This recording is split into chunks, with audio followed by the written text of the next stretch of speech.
지금 탁월한 그리스도인의 10가지 습관이라는 주제로 우리가 하나님 말씀 나누고 있습니다. 오늘은 7번째 시간입니다. 한번 같이 읽어보겠습니다. 시작. 탁월한 그리스도인은 감정을 다스리는 습관이 있습니다. 한 번 더요. 탁월한 그리스도인은 감정을 다스리는 습관이 있습니다. 여러분, 빙산의 일각이라는 말을 들어보셨을 겁니다. 빙산의 일각. 보이는 것은 한 10%이고 90%의 내용은 바닷속에 숨겨져 있기 때문에 보이지가 않습니다. 그래서 드러난 것이 전부가 아니다라고 할 때 빙산의 일각이다, 그런 말을 사용하곤 합니다. 사람에게는 그 내면이라는 것이 존재하죠. 이 내면이 눈에 보이는 것보다는 보이지 않는 세계가 훨씬 더 심오하고 크고 넓다라는 것입니다. 특별히 감정이라는 부분에 대해서 여러분 어떻게 생각하는지 모르겠습니다. 자기 감정을 알고 사시는지, 또 자기 감정을 보고 사시는지, 좀 그런 경우 없습니까? 갑자기 막 화가 나는, 그런 이유 없이 화가 나는 그런 날, 또 그 사람만 보면 이상하게 짜증이 나고 기분을 잡친다 그러죠. 기분이 갑자기 확 떠나버리는 그런 경우도 있습니다. 가까운 사람들이 자꾸 미워지고, 남편 얼굴이 자꾸 미워지고, 아내 하는 짓이 미워지고, 그래서 이제 힘들어하고 갈등과 관계성의 어려움을 겪는, 이게 우리네 인생의 많은 부분이 아닌가 생각을 합니다. 감정을 잘 모르는 것이, 감정에 대해서 배워보지도 않았고 또 자기 감정에 솔직한 것에 인색한 그런 삶을 살아왔기 때문에 그렇습니다. 카지노에 가면은 3가지가 없다고 합니다. 카지노에는 3가지가 없는데, 첫째는 거울이 없고, 두 번째는 창문이 없고, 세 번째는 시계가 없답니다. 아시는 분 있으신가요? 이걸 아는 분들은 보통 많이 가셨다든지 아주 치밀한 안목이 있는 분이 알 것 같습니다. 이 3가지가 카지노에는 없답니다.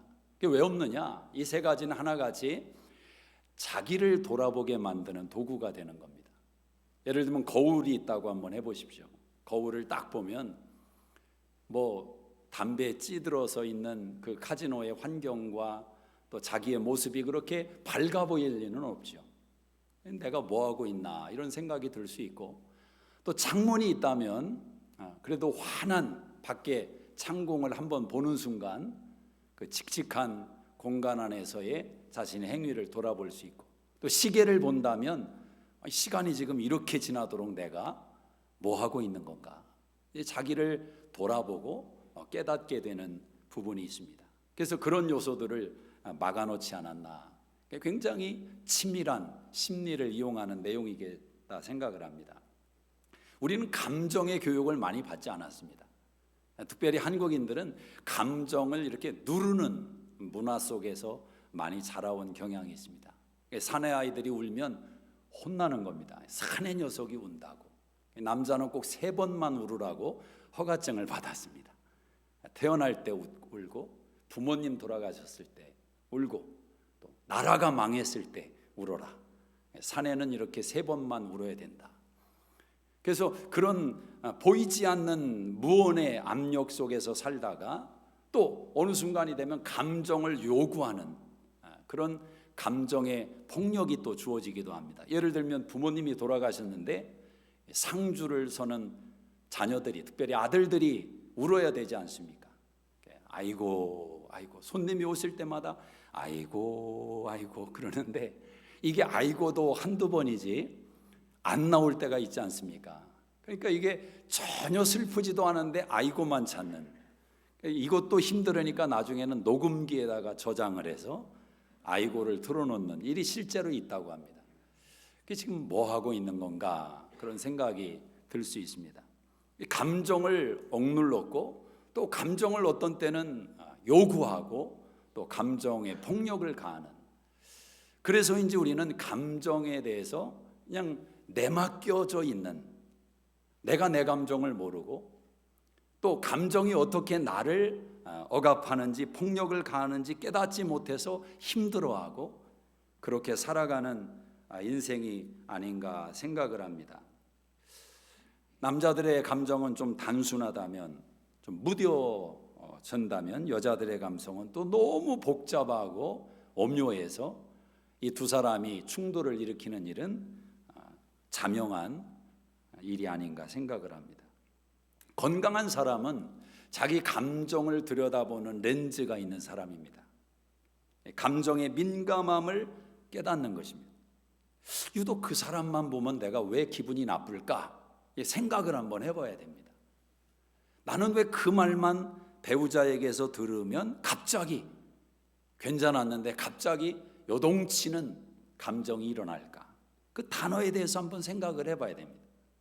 먹고 살만한데 남들이 부자라고 그렇게 성공했다고 칭찬도 해주는데 그 1불 때문에 5불 때문에 10년지기 친구와 의를 끊어버리는, 왜 그럴까? 그거 없어도 되는 돈인데 그 감정이 왜 상할까? 그 감정에 대해서 질문을 해봐야 된다는 겁니다. 왜 그런가? 사실 지금 여러분이 경험하고 있는 감정의 요동치는 그 내용만 여러분이 잡아내도, 분별해도 지금보다 훨씬 더 나은 인생이 되지 않겠습니까? 가정생활은 뭐 말할 것도 없겠죠. 다니엘 골만이라는 사람이 감성지능이라는 기념비적인 책을 냈습니다. 이분은 감정을 이렇게 묘사를 합니다. 모든 감정은 행동하려는 충동이다. 행동하려는 충동이다. 이 감정이라는 단어 라틴어의 뿌리는 모테레라는 움직이다라는 단어에서 왔다는 겁니다. 움직이다. 또 에라는 말은 떠나다라는 표현을 담고 있습니다. 그러니까 이 감정이라는 것은 어디론가 나를 움직이게 만들고 또 이탈하게 만드는 그 원인과 충동이 감정이다. 사람이 이성으로 결정할 것 같지만, 머리로 결정할 것 같지만 다 감정으로 결정한다라는 겁니다. 나도 모르게 감정에 의해서 선택을 내리는 일이 많아진다는 거죠. 그래서 뭐 물건을 파는 사람들은 대량 판매 이 기술을 사람들의 그 감정을 이용하는 것 아닙니까? 샴푸를 사러 갔으면 하나만 사면 되는데 5개 묶음에 5불이 싸. 5개 사다 놓고 10년 동안 그것을 저장하고 있는. 이런 일이 왜 벌어지는가? 그 감정, 순간의 감정을 기가 막히게 사회는 연구해서 활용하고 있다라는 거죠. 뭐 그런 일은 그냥 이쁘게 넘어갈 수 있지만 우리의 감정이 통제되지 않아서 이 감정이 요동치고 움직여서 얼마나 많은 관계성의 갈등을 일으키느냐라는 겁니다. 탁월한 그리스도인은 기도를 많이 해야 된다, 성경을 많이 읽어야 된다, 당연하죠. 이건 뭐 당연한 겁니다. 그런데 여러분, 기도 많이 하는데, 성경 많이 하는데 여전히 감정의 문제를 해결하지 못해서 가정 안에서 지옥 같은 삶을 사는 신앙인들이 얼마나 많냐라는 겁니다. 얼마나 많냐라는 겁니다. 기도가 문제일까? 성경을 읽은 것이 문제일까? 어찌 보면 사단은 가장 다루기 쉬운 이 문제를 가지고 성도를 공격하는지 모릅니다. 오늘 본문의 이야기는 감정을 다스린 사람과 감정에 이끌린 사람, 이 두 사람을 딱 대비시켜 보여주고 있습니다. 사울과 다윗입니다. 지금 사울은 완전히 자기 감정에 취해버렸습니다. 3,000명의 군사를 데리고 사막을 전전하면서 이 다윗을 추격하고 있습니다. 다윗을 찾아내려고 몸부림을 치고 있습니다. 행복하지 않습니다. 다윗을 못 잡으면. 불행합니다. 다윗을 못 잡으면. 아니, 왕입니다. 왕. 없는 게 없어요. 우리 시대로 표현한다면 가장 성공한 사람 아니겠습니까? 그런데 이 사람이 여전히 감정 속에서 헤어나오지를 못하고 있습니다. 이 3,000명은 무슨 죄가 있다고 한 사람의 감정 때문에 이 3천 명은 지금 처자식을 뒤로하고 사막을 돌아다니고 있는 것 아니겠습니까? 여러분, 한 사람의 감정의 무너짐이 그 한 사람으로 끝나지 않습니다. 공동체를, 가정을, 주변을 함께 파멸로 이끌어간단 말입니다. 자, 그런 반면에 다윗의 심정은 어떨까? 아마 다윗도 굉장히 감정이 요동치는 부분이 있었다고 생각합니다. 이 무슨 날벼락입니까? 원수도 아니고 장인이, 내 처의 아버지가 나를 죽이려고 지금 나를 추적하고 있는 상황 속에서 이해가 안 되는 겁니다. 도무지 이해가 안 되는 겁니다. 이해를 해보려 해도 이해가 안 되죠. 분노, 미움, 이 다윗의 마음도 감정이 요동치는 겁니다. 그럼에도 불구하고 다윗은 여전히 감정을 컨트롤하고 있는 모습이 등장을 하는 겁니다. 신기할 정도로. 자, 다윗에게 기회가 왔습니다. 사울의 진영에 몰래 잠입해 들어갔는데 사울 왕이 잠들어 있는 겁니다. 사울 왕만 잠든 게 아니라 사울을 지키고 있는 군사들도 다 잠들어 있습니다. 사울의 창은 꽂혀 있습니다. 그 같이 동행했던 아비새가 다윗에게 말합니다. 하나님께서 기회를 주셨다. 내가 단번에 저의 목을 끊겠다는 것입니다. 죽이겠다는 거예요. 너무 쉽게 해결할 수 있다는 겁니다. 그런데 이게 웬일입니까? 다윗이 안 된다는 겁니다. 안 된다. 사울 왕의 목숨을 해하면 안 된다. 그러면서 조용히 사울 왕의 창과 그의 물병만을 가지고 그 자리를 떠난 것입니다. 하나님이 오늘 당신의 원수를 갚을 기회를 주셨습니다. 그러나 다윗은 사울은 나의 원수가 아니라고 선언해 버리는 겁니다. 여러분, 이게 도대체 어떻게 가능한 일인가? 지금 이 행동은 다윗의 신앙이라고 쉽게 단정할 수만은 없습니다. 여러분, 신앙이 좋은 것과 감정을 컨트롤하는 것과는 또 별개로 생각해야 될 때가 많단 말입니다. 저 유명한 바울도 한 번 감정이 올라오니까 마가를 도저히 용납을 못하는 겁니다. 마가는 다시 선교에 가고 싶다는데 안 돼. 너 때문에 1차 선교 여행에서 우리가 받은 어려움이 있어. 그런 각오로는 하나님의 일을 할 수 없어. 딱 잘라내는 겁니다. 얼마나 큰 상처를 받았겠습니까, 마가가. 근데 바울도 그랬단 말입니다. 바울이 신앙이 없습니까? 기도를 안 해서 그렇습니까? 이 감정이라는 것이 그렇게 단순하지가 않습니다. 다윗이 믿음이 좋아서 그렇게 한 것인가? 예, 그렇게도 당연히 이해가 되죠. 그러나 중요한 것은 다윗의 감정을 컨트롤하는 실력이 지금 작동하고 있었다라는 겁니다. 사실 이게 한 번이 아닙니다. 24장에 보면 이미 다윗이 한 번 경험을 했습니다. 사울 왕이 다윗이 있는 굴 안으로 들어온 겁니다. 도간에 든 쥐가 됐습니다. 꼼짝없이 사울 왕이 잠들어 있기 때문에 소리 소문 없이 죽일 수가 있는 상황인데 그때도 다윗이 죽이지를 않았습니다. 그리고 조용히 사울의 옷자락을 베서 나갔죠. 멀리 떨어져 있는 대치하는 상황에서 다윗이 사울의 옷자락을 들고 말하는 겁니다. 사울 왕이요, 사울 왕이요, 왜 벼룩 같은 나를 죽이려고 그렇게 달려오십니까? 여기 왕의 옷자락이 있습니다. 저는 왕을 죽일 마음이 없습니다. 다윗이 그렇게 옷자락을 흔들었습니다. 그때 사울 왕이 눈물을 흘리며 나의 아들 다윗아, 나는 너를 배척하고 너를 죽이려 했는데 너는 나를 선대하니 네가 나보다 낫구나. 내 아들아, 내 아들아. 울었어요. 그러면 그 다음에 사울과 다윗이 다시 만나서 화목하게 되었더라. 그렇게 끝을 맺어야 되는 것 아닙니까? 그런데 사울은 여전히 다윗을 죽이려고 쫓아가는 겁니다. 일순간의 깨달음이 있지만 그 감정이 근본적으로 해결되지 않았다. 자, 그렇다면 이 두 번째 기회에서는 다윗이 사울을 죽여도 누가 하나 다윗의 행위에 대해서 손을 들 수는 없을 겁니다. 이미 기회를 줬으니까. 그런데 다윗은 여전히 사울 왕을 향해서 자신의 감정을 격동하는 감정으로 반응하지 않더라는 겁니다.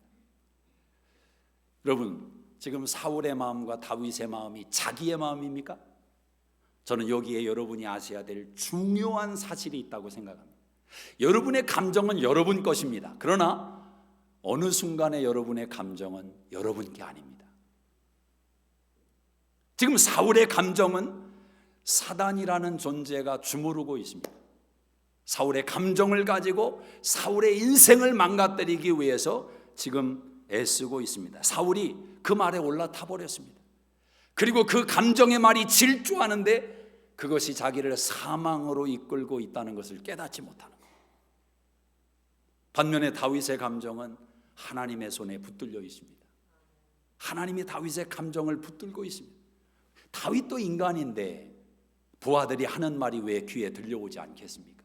지금 이 기회를 잃어버리면 언제 또 사울을 제거할 수 있는 기회가 올까? 인간적인 생각이 들어올 수 있지 않습니까?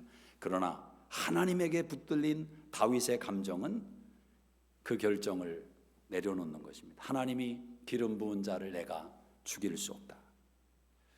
오늘 여기서 여러분과 제가 감정을 다스려서 그 상황과 현실을 복되게 만들어가는 비결이 뭐냐, 이걸 깨달으셔야 됩니다. 건강과 돈의 문제도 아니고 인간관계 문제도 아니고 어떤 부분에 있어서는 내가 해결하지 못했던 나의 감정이, 그것도 최근의 감정이 아니라 수십 년 전에 받았던 감정이 지금 내 인생을 망가뜨리고 있을 수도 있다라는 것, 깨달아야 된다는 것. 그럼 다윗은 어떻게 자기의 감정을 다스릴 수 있었는가? 첫째로 은혜로 감정을 해석해야 된다는 것. 은혜로 감정을 해석해야 된다. 여러분, 사람들은 감정을 쏟아부을 대상이 필요합니다. 감정은 표현되게 되어 있습니다. 좋은 감정이든 나쁜 감정이든. 근데 그 감정이 누구에게 많이 표현되겠습니까? 감정은 모르는 사람에게 표현되는 게 아닙니다. 나를 알고, 아니 내가 사랑하는 사람들에게 감정은 표현되는 겁니다. 가장 가까이 있는 사람. 그래서 감정의 가장 큰 수혜자가 누구냐? 가족입니다. 반대로 감정의 가장 큰 피해자가 누구냐? 가족입니다. 좋은 감정을 쏟아붓고 그 감정을 받으면 그건 문제가 없어요. 문제는 아픈 감정, 상한 감정을 쏟아부을 때, 모르는 사람에게는 그러지 않습니다. 아니, 길거리 지나가다가 전혀 모르는 생면부지 사람에게 나 기분 나쁘다고 감정을 막 쏟아붓습니까? 간혹 있기는 해요, 그런 사람이. 학술적인 용어로 또라이라고 그럽니다. 그렇게 감정 표현하면 큰일 납니다. 그러나 가족은 좋은 감정도 받고 아픈 감정도 받습니다. 그 감정을 받을 때 받는 사람이 또 해결할 수 있는 능력이 없으면 피차간에 썩어가는 것입니다. 가정뿐 아니라 사회생활을 하면서도 감정을 주고받는 원수가 생길 수 있습니다. 내 의도와 상관없이 환경이 만들어내는 원수, 상황이 만들어내는 원수, 의도적인 원수, 여러분 인생에 큰 손해를 입히는 사람이 나타난다고 생각해 보십시오. 그 감정 다스리기 쉽지 않을 겁니다. 그 원수가 내 마음속에 심겨져서 그때부터 인생을 괴롭히는데 어떤 사람은 평생을 두고 괴로워하게 됩니다. 마치 열쇠를 가지고 티켓을 가지고 내 인생을 찾아오는 손님이 돼버립니다. 아침에 같이 잠자리에서 일어나는 겁니다. 식탁에 원수가 앉아 있습니다. 밥맛이 있겠습니까? 직장에 원수가 따라옵니다. 그 생각하고 열받다가 사고를 칩니다. 상사에게 꾸중을 먹습니다. 기분이 또 나빠졌습니다. 집에 갔습니다. 애들이 공부는 안 하고 소리를 지르고 이상합니다. 거기서 쏟아붓는 거죠. 그 감정이라는 것은 수십 년 전의 사람이 지금 내 인생을 엉망으로 만들 수도 있고, 여전히 나는 그 감정에서 헤어나오지 못하는 어리석은 인생이 될 수 있다. 임마누엘이 따로 없습니다. 원수가 주야로 나와 동행을 합니다. 여러분, 이 감정을 어떻게 해결할 것인가? 이것은 실력이 필요하다라는 거죠. 은혜로 감정을 해석하라. 은혜로. 은혜가 뭡니까? 은혜라는 것은 내가 용서함 받은 자라는 사실을 깨닫는 겁니다. 내가 사랑을 받는 자라는 사실을 깨닫는 겁니다. 이게 최고의 은혜입니다. 뭐 펄펄 뛰고 난리를 치고 뭐 감정적으로 어떤 나타나는 현상 속에서의 일보다 더 중요한 것은 내가 용서를 받았다. 내가 하나님의 용서를 받았다. 이게 은혜의 최고 출발점이다. 그래서 은혜를 받은 사람은 그 은혜가 강력하면 어떤 힘이 생기느냐? 나의 원수를 대하는 용서의 능력이 생기는 겁니다. 상대방은 어떻게 할지라도 내 마음속에서는 원수가 아니다라는 거죠. 그 문제 때문에 힘들어하지 않는다 말입니다. 잠 못 이루는 밤을 지새우지 않는다 말입니다. 왜? 내 속에서는 원수가 아니니까. 이게 은혜의 출발이다라는 거예요. 은혜를 받은 사람은 이 능력이 생깁니다. 다윗은 이런 면에서 은혜를 받은 사람입니다. 24장에서도 이미 죽일 수 있는 기회를 스스로 포기했던 다윗, 그 힘이 어디에서 생겼는지 아십니까? 다윗이 시편 57편에 보면 사울에게 쫓겨다닐 때 다윗이 아굴람 굴, 엔게디 굴, 그런 굴 속에서 하나님께 기도했던 내용을 시편에 기록을 하고 있는데, 그 시편 57편에 다윗이 이런 기도를 했더라고요. 하나님이여, 하나님이여, 내게 은혜를 베풀어 주시옵소서. 다윗이 은혜를 구하더라고요. 이 재앙이 지나기까지 하나님 나에게 은혜를 주십시오. 자기도 견딜 수 없으니까. 때로는 요동치는 그 감정을 자기 자신도 어찌할 수 없으니까 다윗은 하나님을 찾는 겁니다. 어디서? 굴 속에서, 광야에서. 하나님, 은혜를 달라고. 그 받은 은혜를 가지고 사울을 죽일 수 있는 기회를 포기하는 거지 다윗의 힘으로 되는 게 아니다라는 은혜가 필요하다. 하나님의 은혜가 우리의 마음 감정을 다스릴 수 있는 힘을 주시는 겁니다. 눈에 보이는 게 속 뒤집어지는 일이 생겨도, 화가 나는 일이 생겨도 은혜가 있으면 눈을 한번 꾹 감습니다. 안 본 것으로 한단 말입니다. 자꾸 재판장이 되니까 힘든 거예요. 재판장이 되면 안 보이던 것까지 보여요. 눈 뭐 이렇게 백내장 이런 수술을 하시면 좋은 면도 있는데, 우리 한 분이 그런 고백을 하셨어요. 아이, 목사님, 그거 수술하니까 먼지가 잘 보여서 괴롭다고. 안 보였던 먼지가 그냥 잘 보이는. 근데 그런 때 안 보이는 것처럼 그거 지적해 보십시오. 청소도 안 하고 도대체 하루 종일 뭐 했냐고 난리 나는 겁니다. 난리. 은혜가 없으면 그렇게 돼요. 사람이 자꾸 지적하는 거. 죄송합니다. 뭐 은혜를 많이 언급하면은 목회자가 죄를 지적하고 회개하라, 세례 요한처럼 그래야지. 세례 요한은 세례 요한 한 분으로 족한 겁니다. 제가 여기서 강단에서 늘 회개하라 회개하라 외치면 여러분이 부담만 가질 겁니다. 죄에 대해서 조금 민감해질 수도 있습니다. 그런데 여러분은 절대 행복할 수 없습니다. 늘 무거운 짐을 어깨에 짊어지고,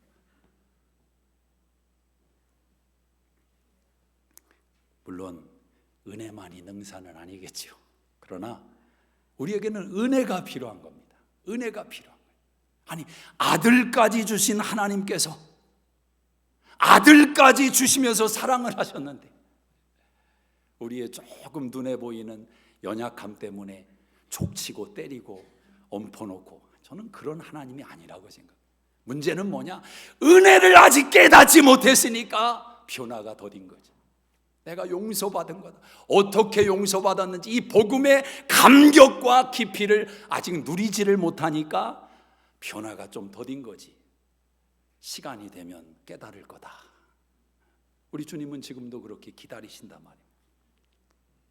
다윗은 하나님의 은혜를 구하는 거예요. 은혜. 근데 은혜 속에서 노력도 좀 필요합니다. 왜냐하면 알아요. 머리로 다 압니다. 내가 이렇게 살면 안 돼. 내가 지금 우리 가정을 왜 이렇게 이상하게 만들어가지? 이러면 안 되지. 머리는 아는데 이게 안 따라온단 말입니다. 어떻게 해야 됩니까? 노력을 해야 돼요. 노력을. 자꾸 이해하려고, 용서하려고. 내가 그렇게 큰 용서를 받았는데, 1만 달란트 탕감을 받았는데 100데나리온 때문에 내 이러면 안 돼. 하나님이 나를 그 큰 죄에서 나를 건져주시고 용서하셨는데 저 아들놈이 지금 저렇게 하고 있는, 저거 아무것도 아니야. 나에 비하면. 이게 사람이 이게 거인이 되는 겁니다. 거인이 바다 같은 사람이 되는 거예요. 자꾸 하다 보면.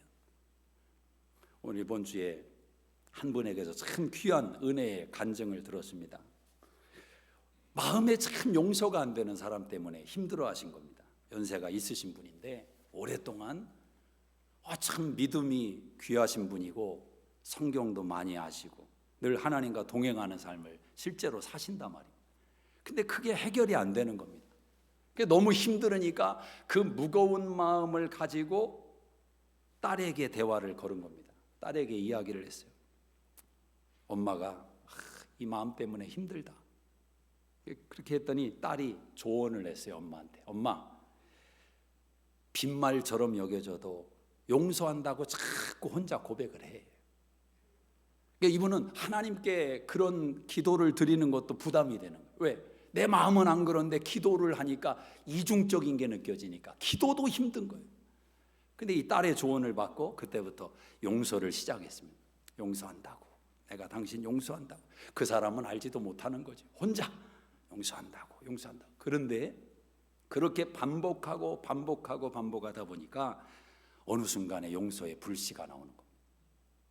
그리고 그를 위해서 기도하는데 눈물이 쏟아지는 거예요.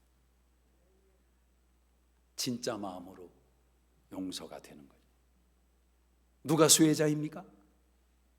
용서하는 그 사람. 마음을 하나님께 쏟아부은 다윗. 어디에 쏟아붓습니까? 다윗은 자기의 감정 처리 하수구가 있었습니다. 그는 하나님에게 다 쏟아붓는 거예요. 여러분의 상한 감정을 사랑하는 대상에게 쏟아부으면 여러분의 상한 감정의 2배, 3배가 그들의 감정이 됩니다. 깨달으십시오. 그러나 하나님에게 쏟아부으면 하나님은 다 처리 시설이 완료가 되어 있습니다. 완벽하게 우리의 감정을 다 받으셔서 치유하시고 회복하시는 능력이 하나님에게 있습니다. 그래서 다윗은 하나님에게만 쏟아붓는 겁니다. 그래서 시편을 읽어가다 보면 은혜를 받을 때가 언제냐면 다윗이 자기의 상한 감정을 하나님께 쏟아부을 때, 어떤 때는 하나님 내게 은혜를 주세요 이런 순간도 있지만, 어느 시편에 가보면 하나님 그 원수의 다리 몽댕이를 톡 분질러 주십시오. 임신을 했는데 애를 못 낳게 해주십시오. 이건 너무너무 이건 무서운 기도가 막 드려져요. 그런데 더 놀라운 것은 하나님께서 그런 기도까지 다 들으시더라는 거예요. 그리고 다윗을 꾸짖지 않더라는 거예요.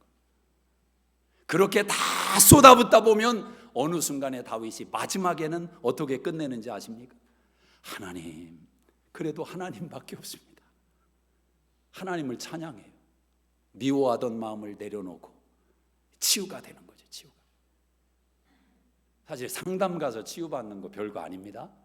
상담사가 막 조언하는 거 같지요? 상담사의 대부분은 들어주는 겁니다. 그러니 보통 사람은 상담 못하는 겁니다. 그걸 다 들어줘야 되니까. 뭐 해줄 말이 왜 없겠어요? 들어주다 보면 본인이 말하고 본인이 치유를 받는 거죠. 근데 사람에게 치유를 받다 보니까 보통 상담 가면 3년, 5년, 10년 그렇게 상담하는 사람들도 있습니다. 왜 그럽니까? 돈 갖다 주면서. 물론 필요한 경우도 있지만 더 좋은 길이 있다. 하나님에게 쏟아부어라. 하나님에게 쏟아부어라. 제발 하나님에게 쏟아부으십시오. 하나님에게. 하나님은 다 받아주신다. 은혜. 두 번째는 다윗의 이 실력은 하나님의 말씀을 들었기 때문입니다. 하나님의 말씀. 여러분이 감정을 컨트롤할 때 그 감정은 말을 통해서 진행된다는 것을 잊지 마시고. 여러분, 사울이 지금 왜 감정이 격동하는 것입니까? 왜 3,000명을 데리고 사막을 돌아다니면서 이 정신없는 인생을 살고 있는 것입니까? 자기 사위를 상대로? 이유는 뭐냐? 사울의 감정이 뒤틀어졌는데 그 이유는 말을 들었기 때문입니다. 어떤 말이냐? 다윗이 골리앗을 죽였습니다. 그 기쁨과 환희의 군사들이 다시 고향으로 돌아오는데, 집으로 돌아오는데 여인들이 나와서 노래를 부르는 겁니다. 사울이 죽인 자는 천천히요, 다윗이 죽인 자는 만만이라. 이 노래를 부르는데 사울 왕의 귀에 그 노래가 들린 겁니다. 그 한마디 노래 때문에 사울의 인생이 망가지는 겁니다. 이 여자들이, 여러분 말고 거기 여자들. 근데 사실 그 여자들도 그런 노래를 부를 만도 해요. 왜냐? 사울왕이 골리앗 앞에서 두려워 벌벌 떨었던 것을 모르겠습니까? 군사들의 입을 통해서 다 전파됐죠. 그런데 어린 다윗이 등장을 하더니 골리앗을 상대로 싸워 이겨버린 겁니다. 비교할 수밖에 없죠. 그래도 천만 번을 생각해서 그래도 사울이 만약 그 순간에 그래, 내가 참 부끄러웠다. 그런데 저 다윗 소년 때문에 우리나라가 살았고 이제 저놈이 내 사위가 되니 내 나라가 이제는 보장된 것 아닌가. 생각을 한 번만 좋게 바꾸면 이야기는 전혀 달라지는 겁니다. 그렇지 않습니까? 아니, 사위를 상대로 질투할 게 이유가 없잖아요.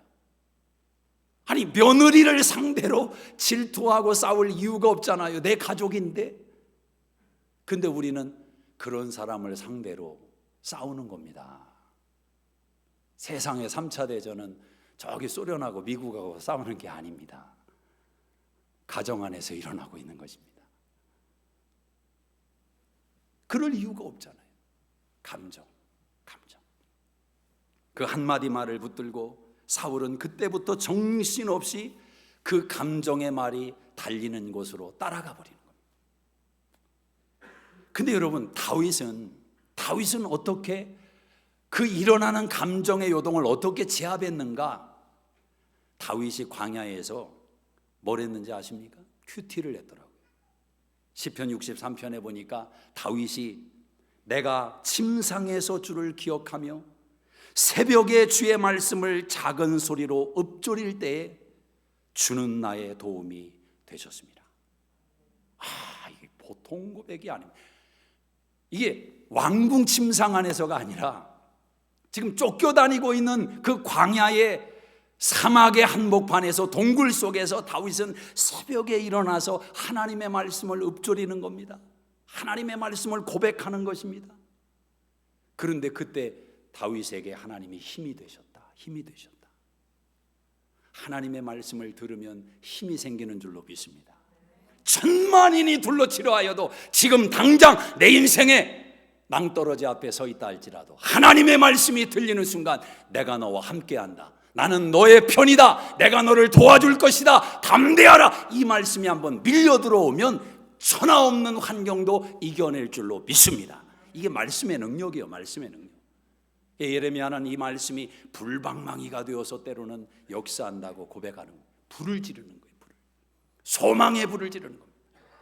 지금 다 죽어가는데 하나님의 말씀이 들어오면 된다, 살아난다, 회복된다.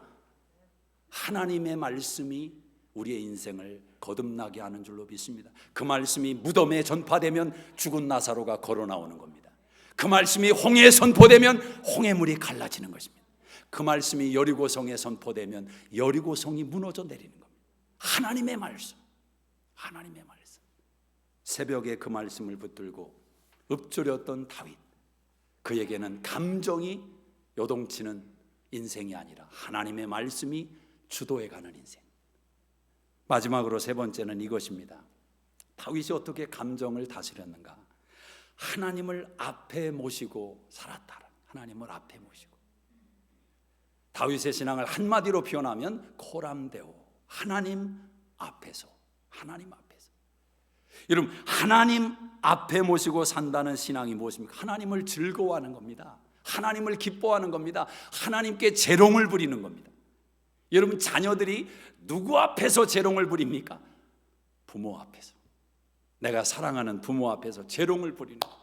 그래서 다윗은 자기의 감정을 다스릴 때마다 하나님 바라보는 거죠. 하나님, 저 잘했지요. 저 잘 참았지요. 그때 하나님의 음성이 또 들려오지 않겠습니까? 그래, 내 사랑하는 아들아 딸아, 잘 참았다. 하나님을 앞에 모시고 산다는 것은 하나님을 기뻐하고 즐거워하는 인생을 살아간다는 거예요.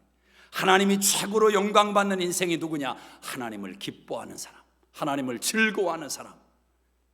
하나님이 어떤 분이십니까? 여러분, 하나님은 우리의 감정을 지으신 분입니다. 하나님이 감정이 없는 분으로 생각하지 마십시오. 하나님은 감정을 지으신 분입니다. 하나님의 열심, 하나님의 열정, 하나님은 감정을 통해서 우리가 기도하게 하시고 봉사하게 하시고 기뻐하게 하시고 헌신하게 하시고 영광을 받으신다. 사람이 인생을 살아가면서 가만히 보면 육신적인 감정이 최고조의 점을 찍을 때가 언젠가? 아마 허니문 때가 아니겠습니까? 결혼해서 남자와 여자가 부부가 되고 함께 사랑을 나누기 시작할 때 이 최고조의 감정의 정점, 그때는 뭐 다 좋은 거죠. 다 좋은. 세상이 다 분홍빛이고 장밋빛이고 뭐 회사 가도 좋고 어디를 가도 좋고 다 사람들이 조금 지나가다가 어깨를 부딪혀도 신혼 때는 참아줄 수 있습니다. 집에 사랑하는 와이프가 있고 남편이 기다리고 있고 그 감정의 능력이 참 뛰어난 겁니다. 그런데 문제가 무엇입니까? 그 감정이 짧다. 지나간다. 아니 뭐 결혼한 지 한 10년 됐는데도 아직 배우자를 생각하면 가슴이 뛰고 벌렁벌렁하고 그런 분이 혹시 있을지 모르겠습니다. 저한테 오시면 제가 좋은 병원을 꼭 소개. 심장에 이상이 있을 수 있습니다. 식죠. 그 감정이. 오늘도 아침에 일부 예배를 마치고 지긋하신 연세가 있으신 집사님에게 그런 질문을 한번 던졌습니다. 마음이 그대로시죠? 그대로라 부르시다. 그러면 혹시 배우자를 향해서 그 감정은 어떠시냐고. 보통 대부분의 사람들이 고백하는 그런 대화를 나누셨습니다. 그래서 제가 한 번 더 도전을 했습니다. 근데 한 번 좀 노력을 한번 하면은 지금보다 나아질 거라고 생각이 어떻게 드시냐고. 그럴 것 같기는 하다고. 그러면서 또 지난해 또 코로나 기간에 떠나가신 우리 송석원 집사님이 주제가 돼서 내가 그런 분은 내가 도대체 본 영화 같은 인생을 사신 분이라. 그러면서 또 추억을 하면서 함께 은혜를 나눴습니다. 여러분, 지금 여러분의 가정은 행복하십니까? 너무너무 좋으십니까? 제가 단언코 말씀드리는데 지금보다 더 좋아질 수 있습니다. 더 깊은 행복이 있습니다. 더 깊은 하나님 앞에서. 하나님의 감정은 지나가지 않습니다. 하나님의 허니문은 영원합니다. 하나님의 허니문은 영원해요. 하나님의 허니문은 처음부터 새말까지 변하지 않습니다. 우리를 사랑하신 그 시점과 우리가 예수를 믿어온 20년, 30년, 10년의 세월이 지난 지금과 하나님의 사랑이 변했습니까? 그 사랑은 영원하다. 하나님의 허니문은 영원하다. 그 열정을 우리에게 부어주시고 그 사랑으로 열심으로 우리를 대하시는 하나님. 그래서 그 마음이 감정이 옷을 받고 있기를 시작하죠. 그래서 시간이 지나면 깊어지고 평안이 임하고 따뜻함이 임하고 또 측은히 여기는 마음이 생기고 불쌍히 여기는 마음이 생기고 안식이 생기고 가끔씩 설레이고 부부지간에도 이 사랑의 감정이 하나님의 은혜 속에서 계속 진행될 수 있다. 하나님은 어떤 분이신가? 하나님 앞에서 그 하나님의 영원하신 사랑 앞에서 살아가는 것입니다. 그러면 하나님의 시간 속으로 우리가 들어가기 때문에 우리의 감정을 다스리는 기가 막힌 지혜가 생깁니다. 여러분, 마태복음 6장 34절에 유명한 말씀이죠. 내일 일을 내일 염려할 것이요 한날의 괴로움은 그것으로 족하다. 주님이 그 말씀을 하실 때 제가 감정을 대입해서 묵상을 해보니까 이런 말씀이더라고요. 오늘 상한 감정, 아픈 감정 다 보내라. 오늘의 감정이 내일의 아픔이 되도록 이어가지 마라. 오늘의 것은 오늘의 것이요 내일은 또 다른 내일이 온다. 하나님 앞에서 하나님 앞에서의 신앙관을 가지고 살아가면 두 가지의 큰 확신을 갖게 됩니다. 두 가지 아주 중요한 것입니다. 하나는 뭐냐? 인생은 다 지나가는 것이다. 이 확신이 드는 겁니다. 지금 너무 힘들고 괴로워서 견딜 수가 없어서 참을 수가 없어서 감정이 폭발하는 것 같지만 그 감정도 지나갑니다. 여러분 생각해 보십시오. 5년 전에 그때 그 감정, 그 일요일 저녁에 여러분이 가정에서 보였던 그 감정이 지금까지 연결됐다면 오늘의 여러분이 있겠습니까? 지나갔으니까 오늘이 있는 거지. 지나간다니까요. 그 순간을 넘기면 아무리 힘들어도 아무리 어려워도 지나간다. 지나간다. 지나간다고 생각하면 견뎌낼 수 있고 지나간다고 생각하면 소중해지는 겁니다. 사람도 소중해지고 오늘 하루도 소중해지고. 왜? 지나가는 것이니까. 지나간다. 두 번째는 하나님 앞에서의 인생관, 신앙관을 가지면 하나님께서 나를 지켜보신다라는 위로를 받습니다. 하나님이 나를 보신다. 하나님이 나를 아신다. 굴 속에서 하나님 말씀을 묵상하고 하나님께 기도할 때 다윗이 기가 막힌 거 아닙니까? 기가 막힌 거 아니에요? 멀쩡한 저 자식 두고 지금 다윗이 왜 이런 인생이 된 건가? 왜 장인이 나를 저렇게 미워하는 것인가? 장인의 속마음을 들어본 적도 없어요. 내가 너를 죽여야 된다. 나 너 때문에 화나서. 다윗은 그 이유도 몰라요. 이유도. 이처럼 불쌍한 인생이 어디에 있습니까? 원인도 모르고 이유도 모르면서 도망다니고 있는 이 다윗의 심정, 기가 막힌 거죠. 그런데 그 마음을 어디서 위로받느냐? 하나님이 아신다. 하나님이 다 보신다. 이 진리 속에서 다윗은 이겨내는 것입니다. 힘을 얻는 것입니다. 여러분, 사랑하는 시선을 한번 확인하면 그 사람은 큰 힘을 얻게 됩니다. 제가 제 딸이 태권도를 좀 배웁니다.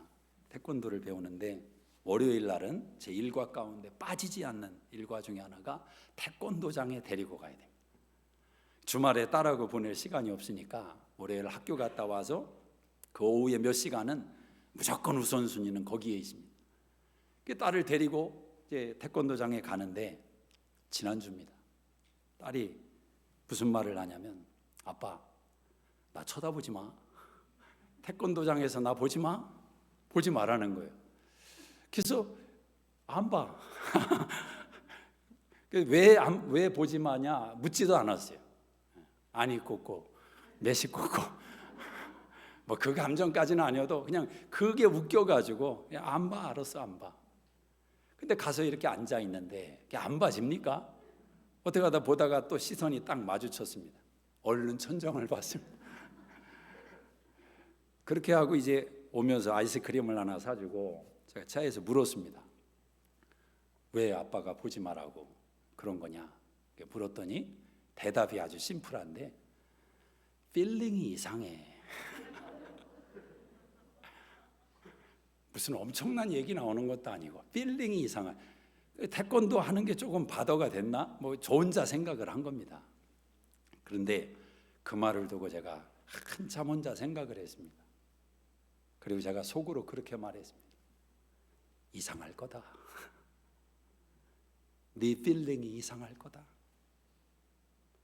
내 감정이 실려 있으니까. 사랑하는 아빠의 감정, 엄마의 감정이 실려 있는 시선이 어떻게 같을 수 있습니까? 사랑하는 여러분, 하나님이 저와 여러분을 어떻게 보신다고 생각하십니까? 이사야 43장 4절에 내 눈에, 하나님 말씀입니다. 내 눈에 너는 보배롭고 존귀한 자라.